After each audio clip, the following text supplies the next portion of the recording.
As an Imperial commander, an S-class Alpha, Laken despised Omegas. He avoided anything that could make him lose control. So he chose me, a simple Beta. Until one day, I overheard him telling his lieutenant, "Giving up your career for an Omega? That's foolish. Soldiers shouldn't have weaknesses." His lieutenant asked quietly, "What if your partner becomes pregnant?" Laken paused for a long time before answering, "He's a Beta. He never will, and he shouldn't." I clutched the report in my hand, the one confirming my unexpected secondary differentiation into an Omega, and in that moment, it hit me. Maybe I should leave. When Laken dragged me up from the couch, the scent of blood still clung to him. His uniform wasn't even off yet. The cold golden tassels brushed my skin, making me shiver. His voice was just as cold. "That Omega in my room, did you send him there?" I stayed silent for a moment before answering quietly, "Yes." Laken gave a humorless laugh. He gripped my chin, tilting my face up. The rough fabric of his white gloves scraped my skin. "You don't have the right to make decisions for me, Milo. Remember your place." The air thickened with his icy scent, sharp, like a glacier soaked in the smell of approaching rain. A storm was gathering. Today happened to be Laken's susceptibility period, and in the middle of that, I had sent another Omega to him. His movements turned harsh. He forced me down, his strength overwhelming. My breath caught in my throat, but I forced myself to stay steady. I didn't have pheromones, but I had learned how to read Laken, how to calm him through presence rather than scent. I shifted with effort, lifted myself toward him, and held onto his shoulders, trying to steady his spiraling emotions. Laken's grip tightened. His kiss was fierce, unrestrained, too intense, too consuming, but the moment hung heavy with frustration, not desire. A sound came from the doorway. I squinted toward it and saw the pale-faced Omega, the one who smelled faintly of cotton candy, standing there, trembling. His cheeks were flushed from instinctive reaction, soft sweetness tangling helplessly with the sharp frost of Laken's scent.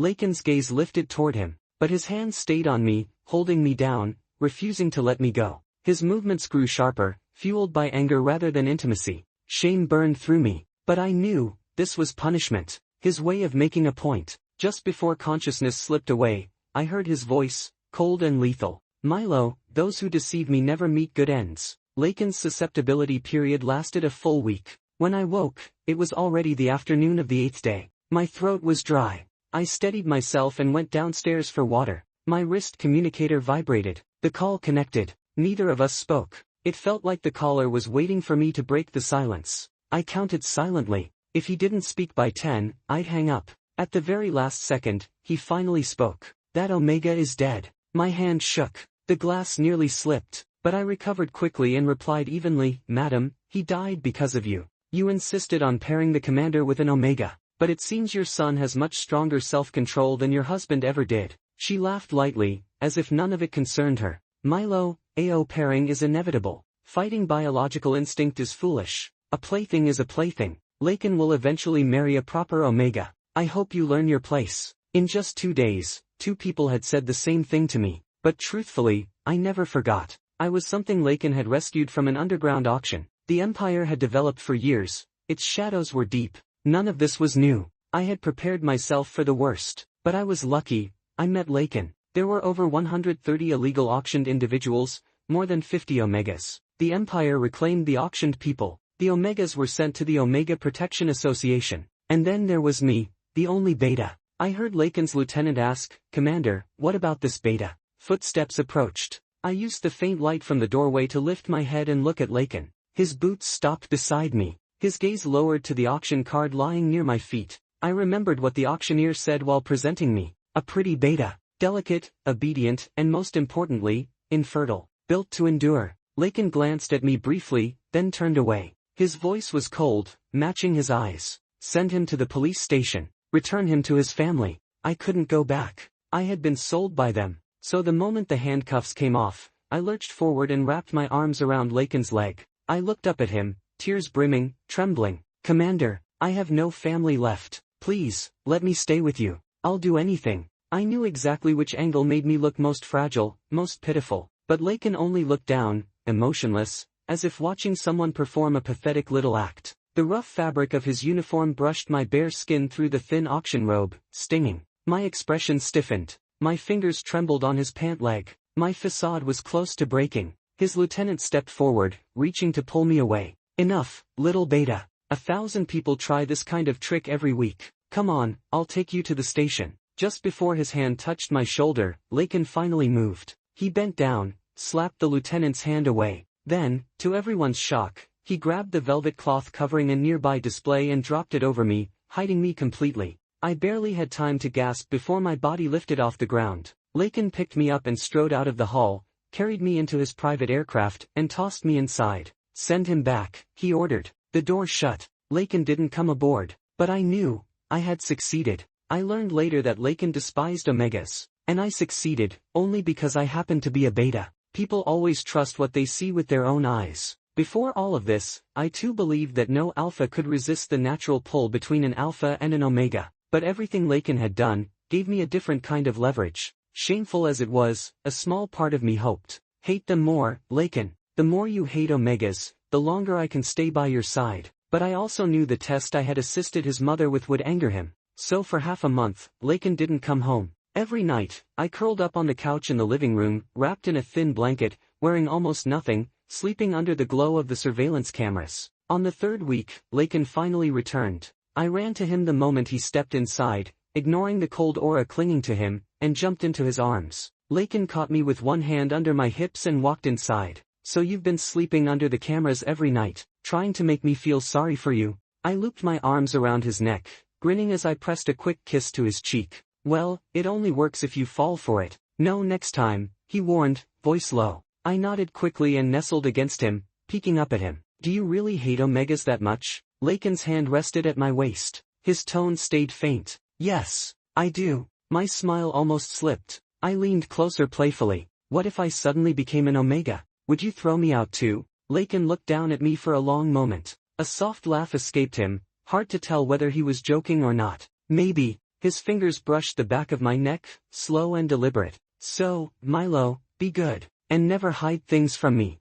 I never expected the words to come true so literally. Staring at the two bright lines on the pregnancy test, I felt my mind go blank. Snapping out of it, I grabbed my device and searched, can a beta get pregnant? Every answer said no. I exhaled. Of course, betas couldn't conceive. This had to be a faulty test. I wrapped the test tightly in tissues, sealed it in a plastic bag, and buried it at the very bottom of the trash. Lakin absolutely could not see it, even if it was wrong. But small signs began to leak through, enough for Lakin to notice. The next time I fled mid-meal and barely made it to the bathroom before retching, I straightened up to find Lakin standing at the door. I spoke before he could. I forced a gentle smile. It's nothing. Just the heat lately, my appetite's been off. Get it checked. I instinctively wanted to argue, but Lakin just looked at me, quiet and steady, and the words died in my throat. At the end of the day, I was only a caged songbird he kept. No matter how favored, I should know my place. And yet, the 1 in 10,000 probability happened to me.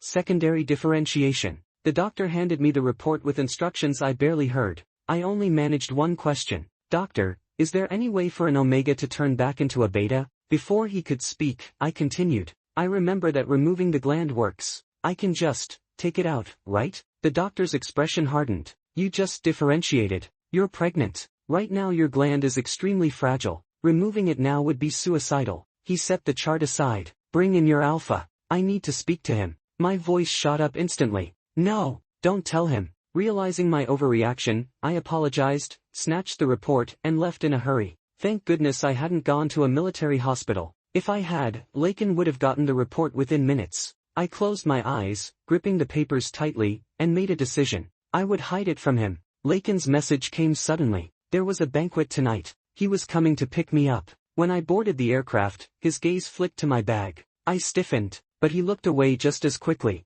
So, what did the doctor say? I forced my smile to look natural. She said it's just a seasonal stomach bug. Nothing serious. The report lay inside my bag, separated from him by a single layer of leather, like a ticking device waiting to go off. I gambled, on Lakin's indifference, on his lack of suspicion, and I won. He didn't ask again. At the banquet, Lakin introduced me to a few people. When several officers walked over, he patted my waist lightly. Go get something to eat. I obeyed, picked up a few pastries, and found a quiet corner to sit down. A dish clinked onto the table opposite me. A beautiful omega sat down. I heard the commander's lover was a beta. Why did he bring an omega today? A collar circled his neck, delicate, ornate patterns engraved into the metal, making him look like a caged jewel. Numbers were etched at the base. I squinted.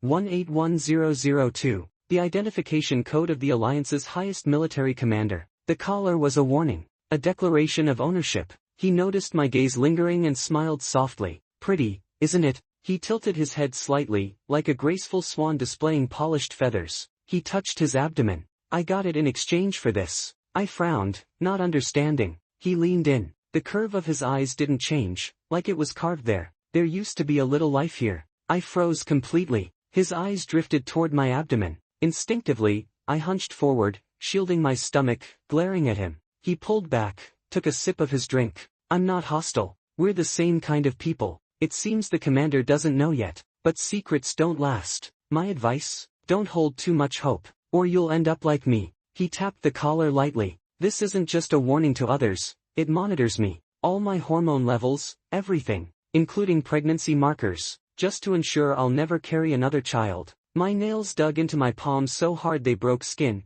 but I barely felt it. Finally, barely holding myself together, I whispered, "What if I do hope?" He gave a low laugh, this time with genuine mockery. In this world, only a few people are ever truly lucky. He tilted his head, studying me. Are you brave enough to gamble on that? I found Lakin on the terrace outside the banquet hall. He was still in uniform, his cloak snapping in the cold evening wind like a banner on a battlefield. Someone stood beside him. In the dim light, I recognized his deputy commander. Lakin spoke in that cool, measured tone of his. Have you made up your mind? The deputy nodded. Lakin's expression didn't change, still severe, still sharp. Giving up your career over an Omega, you're being foolish. A soldier shouldn't have a weakness. His deputy hesitated, then asked quietly, what if, hypothetically, your partner were the one expecting? Lakin was silent for a long moment. Then he said, calmly, he's a beta. He never will be. And he shouldn't be. The night wind cut through me like ice. I took a few steps back, slipping inside the hall again.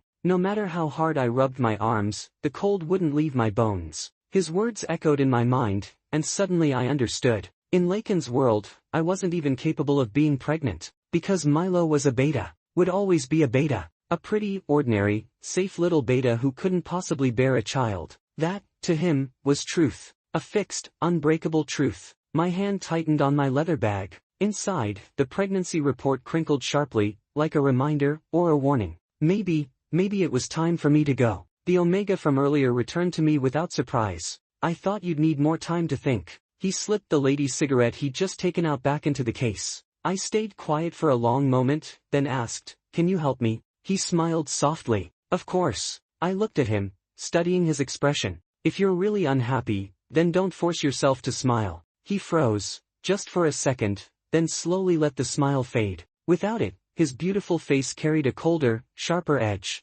You're only the second person to ever tell me that. He handed me a small ticket. In a week, their military unit will be deployed for field exercises. That's your best chance. I tucked the ticket away and asked, what about you? He thought for a moment, then shook his head. He and I will probably drag each other down until the end. Before I left, he gently touched my lower abdomen. If one day I really can't take it anymore and come find you, remember to let the little one call me godmother. 3 years later, in a narrow alleyway, I carried groceries up the stairs to the 5th floor and opened the door. A small figure launched himself at me, wrapping tiny arms around my leg. Daddy, hungry. I freed a hand to ruffle his hair, nudging a toy car across the floor to distract him. Go play for a bit, sweetheart. Daddy will cook soon. After setting the groceries down, I connected my communicator. Tice, we have an important summit tomorrow. A major figure from the central system is arriving. You must be here early and fully prepared. The supervisor's voice was tense,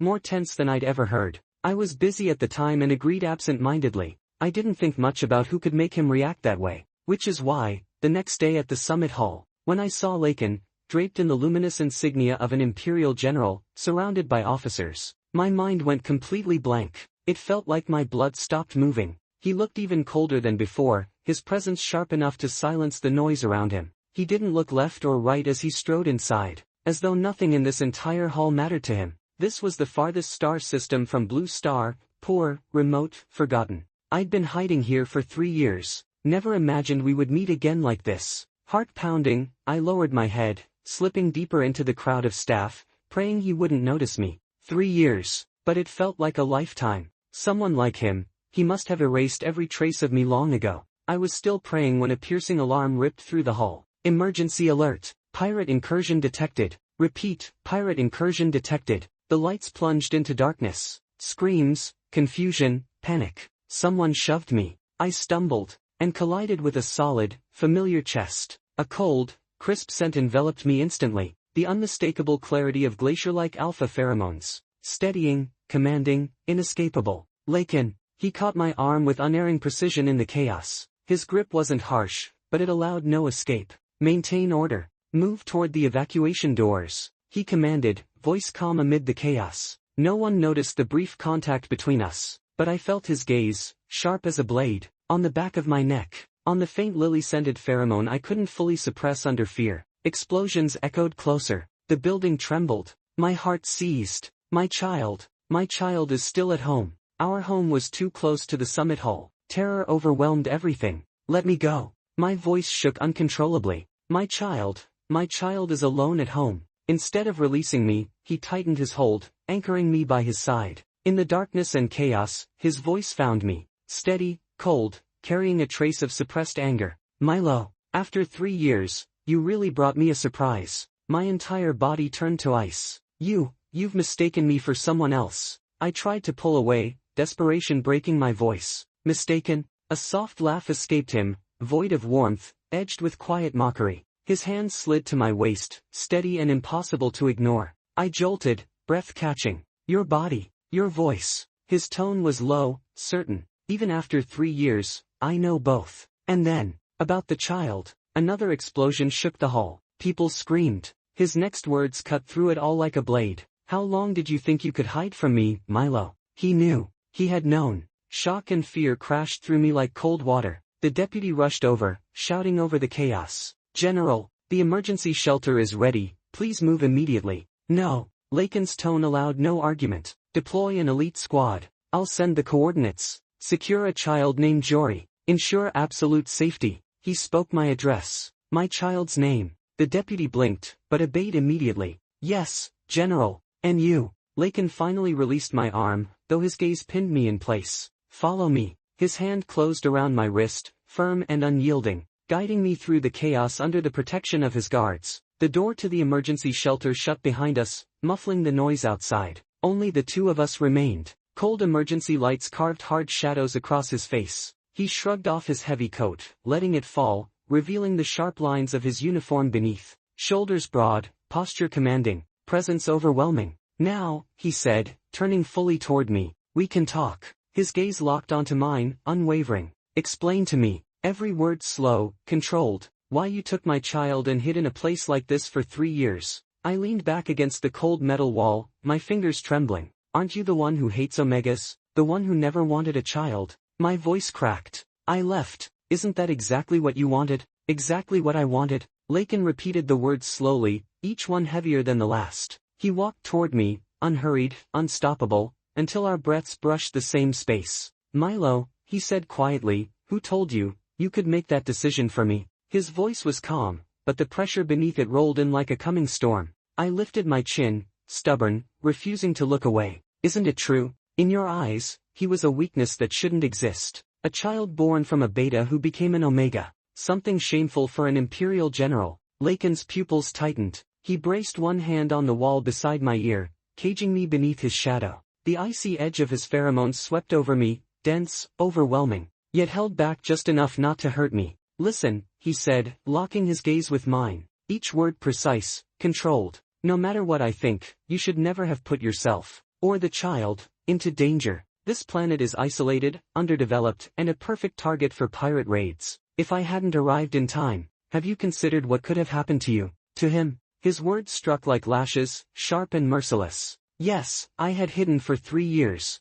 Yes, every day was fear and uncertainty. But in his view, was it all just foolishness? And what about you? The question tore out of me before I could stop it. I lifted my head fully, meeting his eyes. 3 years of fear, hurt, and exhaustion rising all at once. You knew I was pregnant, and you still let me go. For 3 years, where were you? And now you come here and blame me. Lakin was silent for a moment. His hand on the wall tightened faintly. Something turbulent flickered in his eyes, then softened, just barely, into a breath of a sigh. So quiet I almost thought I imagined it. At that time, the Empire was on the brink of a purge, he said. Everyone around me was being watched. Every rival wanted proof of my weakness. A newly differentiated Omega, pregnant, would have been the perfect target. He paused, the line of his jaw tightening. I wanted to see what choice you would make. A beat, but it's clear now. Letting you leave was the greatest mistake I've made. Just then, a knock sounded on the emergency room door. General, the deputy called. The squad has secured the target child, confirming safety, escorting him to the flagship. Lakin answered briefly, but his gaze never left me. The moment I heard my son was safe, the tension that had been holding me together snapped. My knees gave out. Before I hit the floor, Lakin's arm circled my waist, pulling me away from the freezing wall. His hold wasn't gentle, but it was steady, unyielding, the only thing keeping me upright. He looked down at me, his voice low, unshakably calm. Now, he said, we can finally settle the debt of these 3 years. I was brought onto Lakin's flagship, the Winter, half escorted, half compelled. The interior was cold, efficient, every line of metal and every trace of energy fluid reminding me. This was a world built for command, not comfort. A world completely unlike the small, warm places I had lived in for the past 3 years. They placed me in a comfortable guest cabin, but the guards outside made it perfectly clear. Without Lakin's permission, I wasn't allowed to leave. It felt very much like a gilded cage. Before long, the door slid open.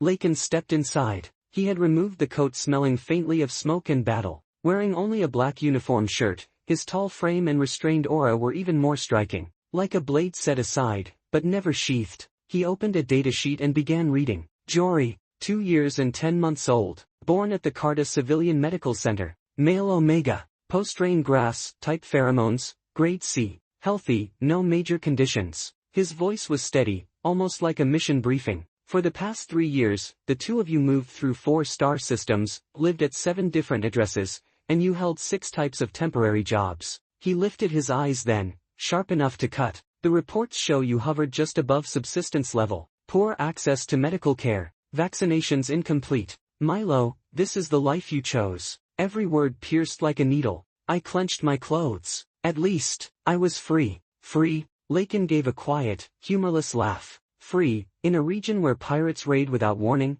Free, living on scraps, unable to provide even basic healthcare for a child? He looked straight at me. That is your definition of freedom? I had no argument. The fear from earlier today was still trembling inside me. I did my best, I whispered. Milo. His voice lowered, deep, decisive, unequivocal. The game is over. You can hate me if you want, but Jory must return to where he belongs. He is the heir of a family line. He deserves protection, education, every resource available. You're taking him away. I blurted, heart tightening. I'm not taking him, he corrected calmly. He is returning home. And you? He paused. His eyes lingered on mine, complex, unreadable. You are his father. That cannot be changed. I want you to return with him. It wasn't an invitation. It was a notification forged into a sentence. He wasn't casting me aside, but everything had already been decided for me. My chest went cold. 3 years passed. He had changed, yet somehow, he hadn't. He turned and left the cabin, leaving me alone with the weight of an impossible choice.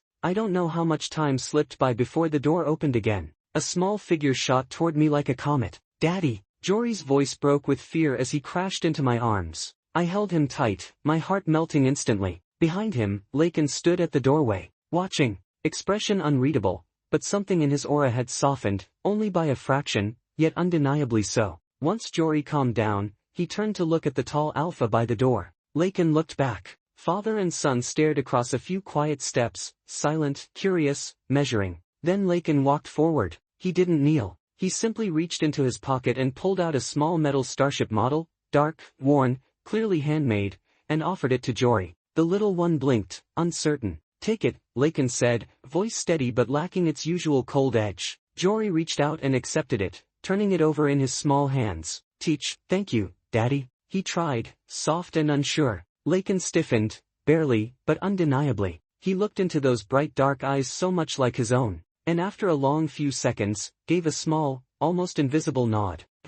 Just one sound. But something shifted, like a crack forming in an iceberg that had been frozen for years. From then on, even in the midst of commanding a flagship, Lakin came by every day, sometimes to bring food suited to children, sometimes toys clearly chosen with care. Sometimes he simply stood in the doorway, watching me help Jory with puzzles. Once, Jory bumped his forehead on the table edge, about to cry. Lakin had just entered. He walked over, placed his palm on the child's head, awkward, stiff, but gentle enough to calm him instantly. He spoke little. He acted even less dramatically. Yet every small gesture stirred something in me, something I hadn't felt in a long time. On the night before our final jump toward Blue Star, he came again. But this time, he sat across from me. "Have you thought it through?" he asked. I looked at him and countered, "Lakin, what are we to you? Me and Jory. Are we responsibilities you must handle? Or something else?" It was the first time I had asked him directly. He didn't answer immediately. His eyes drifted to the sleeping child, then back to me. The warm cabin lights softened his stern features.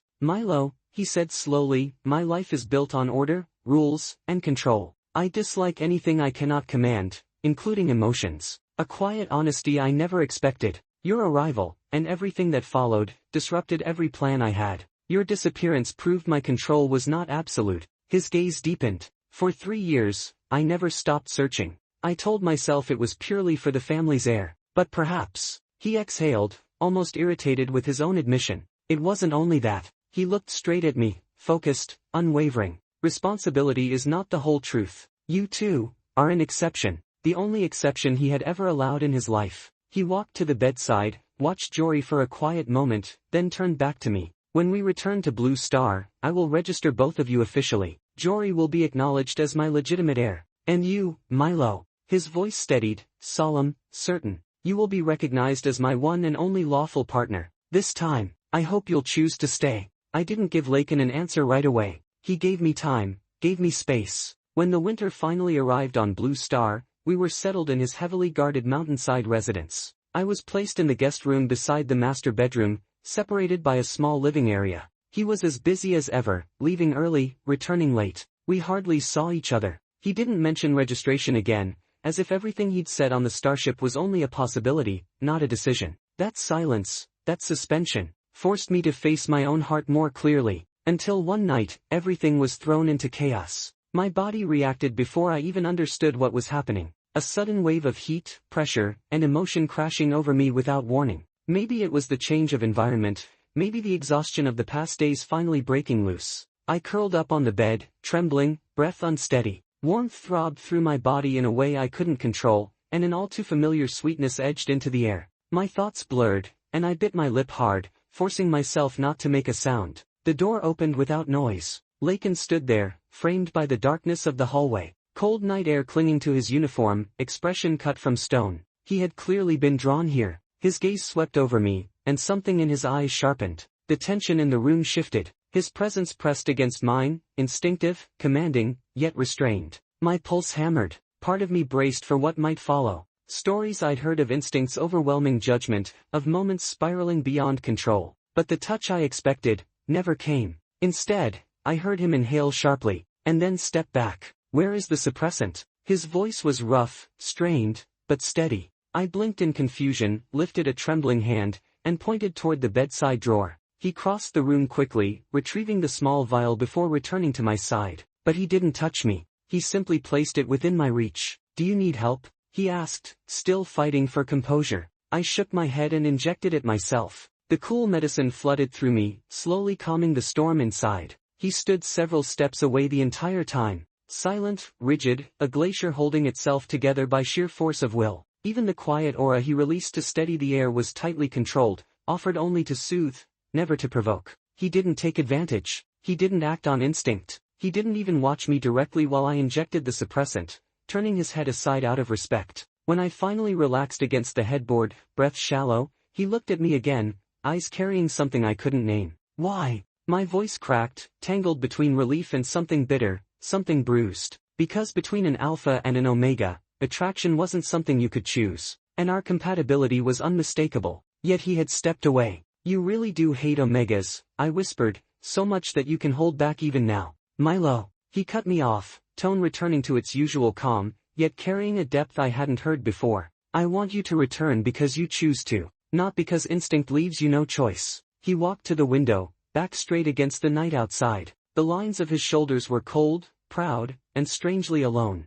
"Forcing a bond on someone who isn't fully aware," he said softly, "would insult both of us. Anne. He paused, voice lowering. I won't dishonor what I feel by reducing it to instinct. My breath caught. He didn't lack desire. He chose restraint, chose me, above instinct. Lakin, I murmured. He turned. Come here, I whispered. Give me a stabilizing link. He froze, surprised, but moved quickly. He knelt on the bed, one hand steadying my shoulder. His forehead touched mine, his breath cool as his presence flowed into me, clean, sharp, glacier pure. A connection without pain, without force, without anything that crossed the line. Only a shared anchor, a borrowed steadiness. His eyes reddened slightly with strain, desire stripped raw by control. I smiled faintly, then pushed him back. That's enough. You can go. For the next few days, I called him whenever the lingering turmoil stirred, using him like a living calming agent. And Lakin, no matter how dense he could be, eventually realized I was doing it on purpose. A quiet revenge.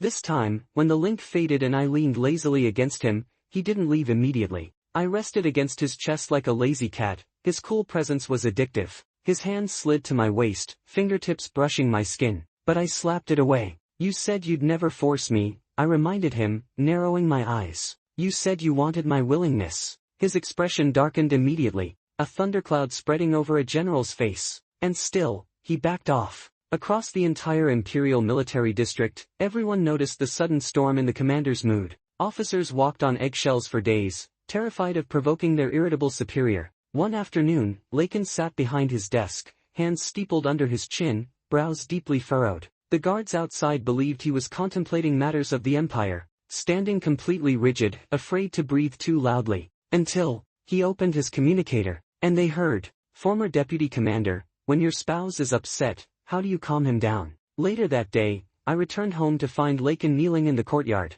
planting the last of an entire field of white lilies of the valley. He had cleared out every plant, replaced all of them with the single flower I favored. The gentle breeze carried their soft fragrance across the yard, over the stern lines of his face. When he saw me, he stood and asked, solemnly, "Do you like it?" I stared at the yard, then at him. "Where did you get this idea?" He answered with absolute seriousness. "My deputy said I should bring you flowers." I stared at the sea of blossoms. I'm guessing he meant a bouquet. Lakin, apparently, had dug up the entire yard. A laugh nearly escaped me, but when I met his earnest eyes, I swallowed it back. I didn't answer his question. Instead, I asked softly, "Lakin, can I trust you?" He stepped forward, lifted my hand, and brought it to his lips. A cool weight touched my skin. I looked down. A silver tag lay in my palm, the identification tag of an Imperial officer, a symbol of loyalty, duty, and a life pledged without return. "This," he said quietly, "is the highest form of loyalty I can offer."